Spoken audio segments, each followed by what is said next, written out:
મહાદેવની વાતો. ઓમ ભદ્રમ કર્ણેભિઃ શૃણુયામ દેવા ભદ્રમ પશ્યેમાક્ષભિર્યજત્રાઃ સ્થિરૈરંગૈસ્તુષ્ટુવાંગુશસ્તનુभिः યશેમહિ દેવૈतं યદાયુ. મહાદેવની વાતો આપણા કાનમાં જાય એ પવિત્ર વાત કહેવાય અને એટલા માટે મહાદેવની વાતો સાંભળવી જોઈએ.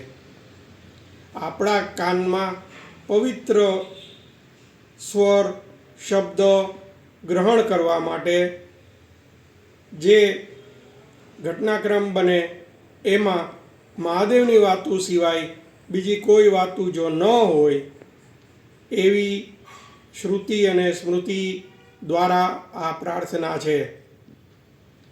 મારી આંખો એ ફક્ત ને ફક્ત પવિત્ર વસ્તુના દર્શન કરે.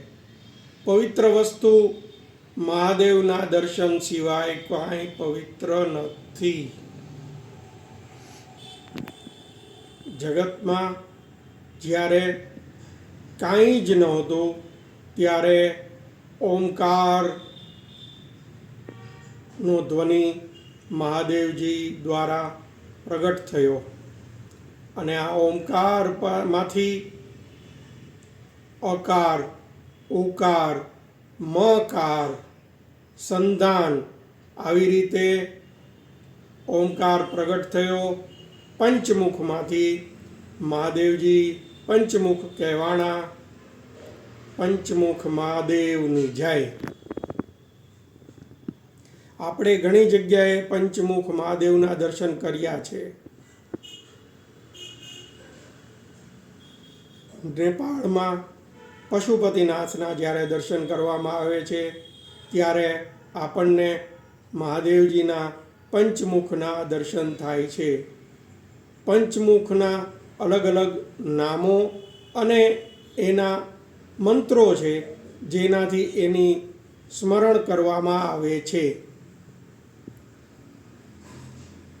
સદ્યોજાત, વામદેવ, અઘોર, તત્પુરુષ, ઈશાન આ બધા મહાદેવના નામો પંચમુખના છે જેનાથી મહાદેવજીનું સ્મરણ થાય છે.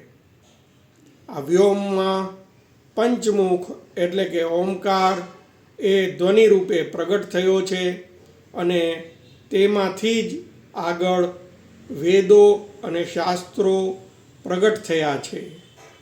તો આપણે એવા પંચમુખ મહાદેવના દર્શન કરી સ્મરણ કરી આપણા કાનમાં એના ગુંજારવ કરીએ. ઓમ